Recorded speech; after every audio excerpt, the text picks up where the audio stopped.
es Cecilia González, soy médica intensivista. Actualmente trabajo en la unidad de cuidados intensivos del Sanatorio Parque en la ciudad de Rosario y soy miembro del Comité de Shock y Sepsis de la Sociedad Argentina de Terapia Intensiva.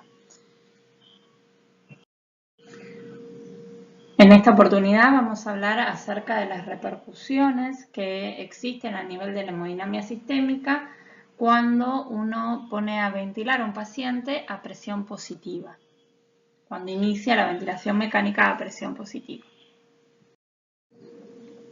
La ventilación a presión positiva genera, por un lado, aumento del volumen pulmonar, pero por otro, un aumento en la presión intratorácica. Y la distribución de esa presión no es homogénea. La presión yuxtacardíaca aumenta más que la presión pleural cercana al diafragma. Además, el llenado diastólico ventricular está limitado no solo por la membrana pericárdica, sino también por el pulmón en expansión. La presencia de PIP o la PIP elevada complica aún más esta situación. Y a medida que los pulmones se expanden, el corazón es comprimido por la misma expansión pulmonar en la fosa cardíaca. Y a esto lo llamamos coacción cardíaca.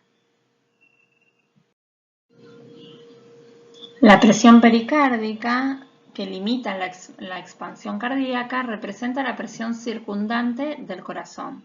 Es la presión de superficie. Pero las presiones transmurales, que son verdaderamente las presiones de distensión de las cámaras cardíacas, son el resultado de las diferencias entre la presión intracavitaria y la presión pericárdica. La precarga cardíaca, vista desde una visión cardiocéntrica, es la longitud de la miofibrilla en reposo inmediatamente antes de la contracción ventricular. Cuanto mayor es la tensión que posee en reposo, mayor va a ser la fuerza contráctil que va a desarrollar esa fibra cuando se la estimule para que se contraiga. Visto desde el modelo de Guyton, el aumento en la presión intratorácica lo que va a generar es un aumento dentro de las presiones de las cámaras cardíacas y por lo tanto de la aurícula derecha.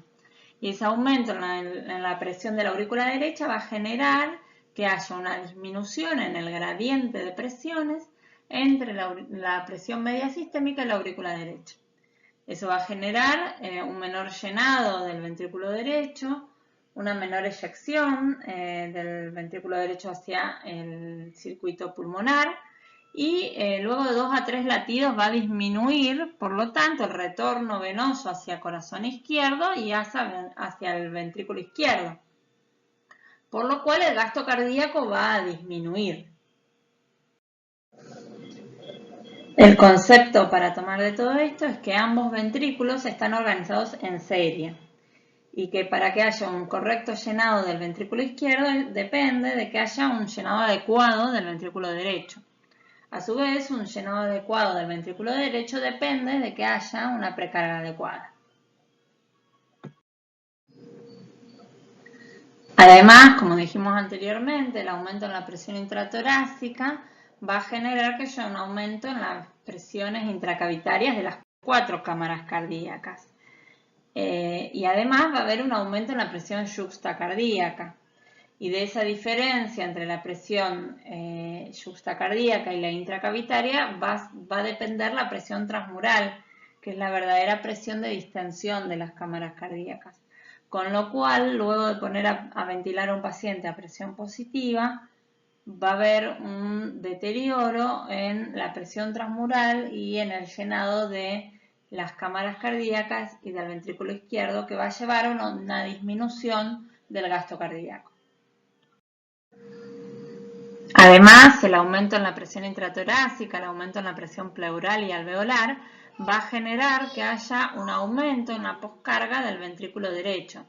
Y si ese ventrículo derecho no está correctamente precargado,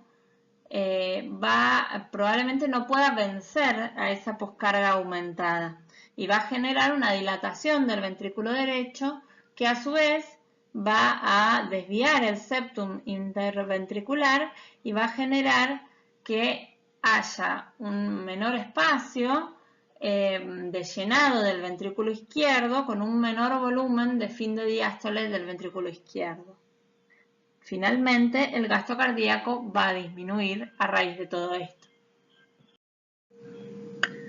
Durante la ventilación mecánica, los incrementos de presión en la presión de superficie cardíaca, en la presión pericárdica o aún en la presión yuxtacardíaca, generan que haya una disminución en la poscarga del VI, del ventrículo izquierdo.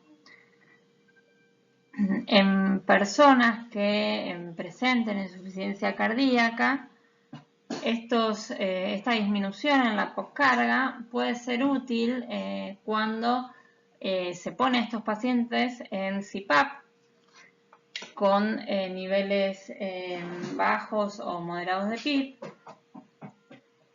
en donde el corazón va a generar un aumento del gasto cardíaco en vez de una disminución del gasto cardíaco, precisamente por esa disminución en la poscarga cardíaca. Y ese es el beneficio que se puede ver del CPAP en pacientes con insuficiencia cardíaca.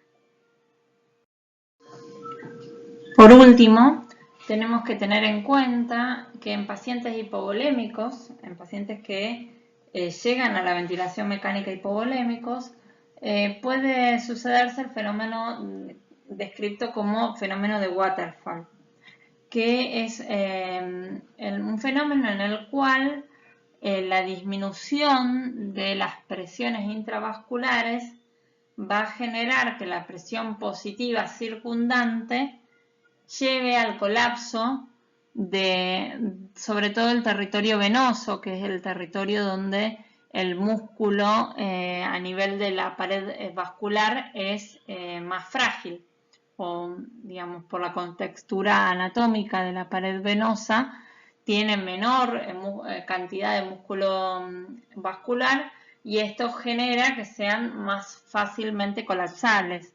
Con lo cual, en pacientes hipovolémicos con disminución de la presión intravascular, el aumento de la presión, ya sea a nivel abdominal en la vena cava inferior, como a nivel de la vena cava superior, va a generar que haya un colapso, que lleguen a la presión crítica de cierre y que haya un colapso de las venas de retorno venoso al corazón derecho.